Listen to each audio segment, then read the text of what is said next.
Well, it's safe to say that the Oklahoma City Thunder, who are now 19-5 on this young season, are clearly the best team in the Western Conference and maybe the best team in the National Basketball Association. On today's NBA Rundown, we are going to talk about the Oklahoma City Master Plan and how that master plan is actually working. You know, a lot of times in the association, we see these master plans just completely fall on their face. I mean, take a look at Kevin Durant's Brooklyn Nets. Then, of course, you have the Los Angeles Clippers, which had Paul George and James Harden and a bunch of other players that were supposed to help bring that team to the promised land. Now we've got the Philadelphia 76ers with Joel Embiid, Paul George, and Tyrese Maxey, and well, that ain't going so well either. Look, ultimately, this Oklahoma City Thunder master plan is clearly working. We've got that plus a whole lot more coming up on today's NBA Rundown. I don't ever slow up, no I don't take shit. I got no love for the fakeness. If you wanna play tough and wanna hate this, I'll always show up and make a statement. Welcome back to the NBA Rundown. We've got a SGA video from a press conference a little earlier in the day, which we're gonna play for you, about the Emirates Cup. I also have a barking dog video, if you will, from Jalen Williams as he gets into how the whole barking dog thing even became a thing for this very young Oklahoma City Thunder team. But we begin tonight with the youngness, if you will, of this OKC team. You know, a lot of times there are young teams in the NBA that quite frankly have a significant amount of talent but never actually flourish and never actually really turn into anything significant at all. One of the things they've done in Oklahoma is they've actually stayed the course until the course actually needed to be shifted. Take a look at Josh Giddey and how he was just absolutely abused, at least on the defensive side of the court last season. And what did they do during the offseason? They ended up shipping him out. They brought in some veteran leadership from Alex Caruso, who, you know, isn't having the best season to this point. But at the end of the day, that senior leadership is certainly helping this team out. Look, when you look at this roster and you look at some of the highlights, which of course we're playing for you right now, and you know, in the game, in the Emirates Cup game against the Dallas Mavericks, SGA put up 39.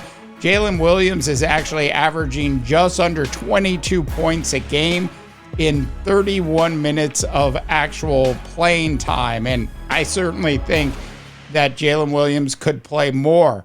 We know that Chet Holmgren is still out. Hartenstein has been really good to this point.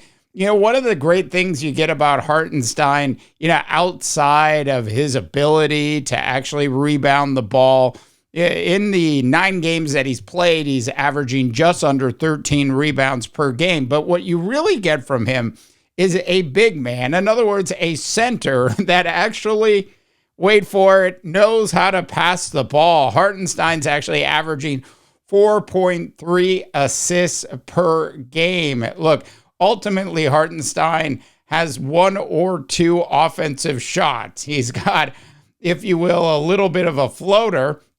And then, of course, he's got a turnaround. I should also mention he's very good at the pick and roll and the slam dunk, which is a result of that. Look, ultimately, the decision to go spend some money on Hartenstein was an excellent move by this Oklahoma City Thunder management. Bringing in a little bit of veteran leadership to this really young basketball team certainly made a lot of sense. Now, Lou Dort is a fantastic player, really reminds me of Drew Holiday. Aaron Wiggins has certainly come around. We saw Isaiah Joe in numerous games throughout this year and last year, hit some really clutch three-pointers. I absolutely love Carson Wallace's game as well.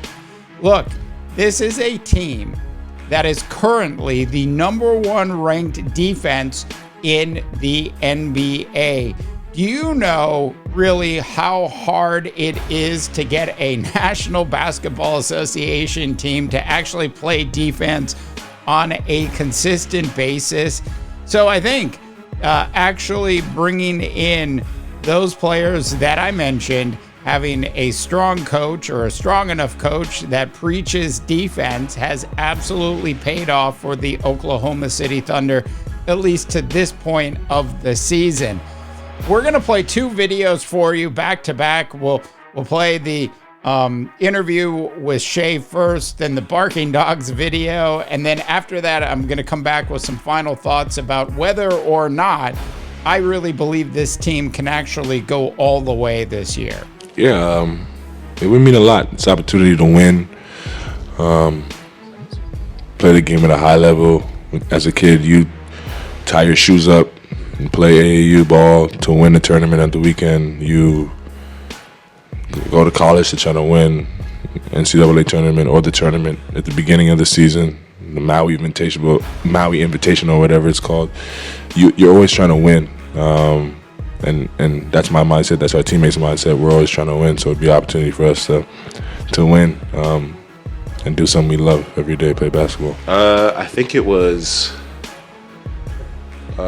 my sophomore year with like summer league in Utah. Chet barked, and it kind of was like random, like it wasn't like on purpose. And I think Twitter kind of got a hold of it, and then I don't know, our team's so weird. I don't even remember what happened after that, but we started barking after. But Chet kind of started it by accident. I think maybe one of the interviewers was talking about like having a dog mentality or something, and he barked, and it kind of just took off from there. I think me and Jay Will started doing it, mocking him, and then once Oklahoma gets wind of something like that, they usually stick with it. Okay, 2 things there. First, SGA is clearly a leader. He's one of those superstars in the NBA that sometimes is a little bit quiet, but is also an absolute leader of men. You see it on and off the court with SGA. He's also one of those people that doesn't appear to just be picking up a paycheck. He wants to win, and that is so important. We know in sports, sometimes there are players that like to play the game, but don't love to play the game. And I think in this particular case, it's safe to say that SGA absolutely loves to play basketball. Now, in terms of Jalen Williams, just an absolutely great pick 3 years ago by the Oklahoma City Thunder. And he's just gotten better year over year over year. And as I mentioned earlier, I think he could be even scoring more if he played more minutes.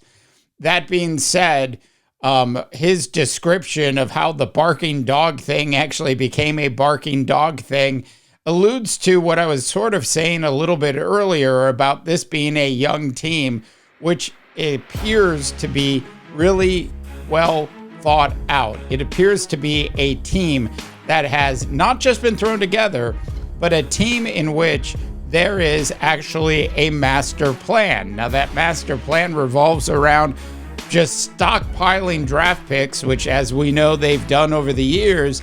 In addition to that, shooting your shot when you have it, which is exactly what they did when they traded for SGA in the first place, which is what they did with the Chet Holmgren pick, which is what they did with the Jalen Williams pick.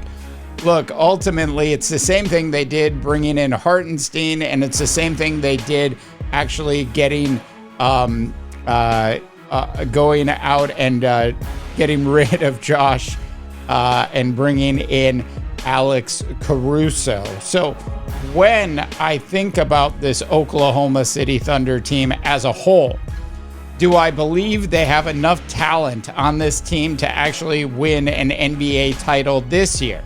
And the answer to that question is they absolutely do. Now, I personally think they actually would match up a little bit better against the Cleveland Cavaliers if the Cavaliers were the team that made it through the Eastern Conference. The Boston Celtics in these kinds of conversations seldomly don't get enough respect. A lot of times people just sort of gloss over what the Celtics actually have on their roster. We did a video yesterday about Peyton Pritchard, who is essentially going to win the Sixth Man of the Year award. This is a guy who scored 27 points off the bench last night in the Boston Celtics victory over the Detroit Pistons. Look, the the Boston Celtics are fully loaded. To say that this Oklahoma City team can definitely beat the Boston Celtics, I think would be doing you and me a disservice. Do I believe they could hold their own and make things interesting in an NBA Finals with the Boston Celtics, assuming everybody is healthy? Absolutely. I'd give them about a 25% chance of actually winning the title against the Celtics, all things considered, which is, by the way, better than any other team in the Western Conference. All right. Those are my thoughts on the Oklahoma City Thunder as it stands today. They on Saturday will do battle in the Emirates Cup semifinals against the other really nice young team in the NBA and the Houston Rockets. I fully anticipate that the Oklahoma City Thunder will beat the Rockets by at least 10 in that game. All right, drop your comments in when you have a chance for the NBA Rundown. I'm Dave DeBaugh, wishing you all a tremendous rest of your sports viewing day. I don't ever slow up, no I don't take shit. I got no love for the fakeness. If you wanna play tough and wanna hate this, I'll always show up and make a statement.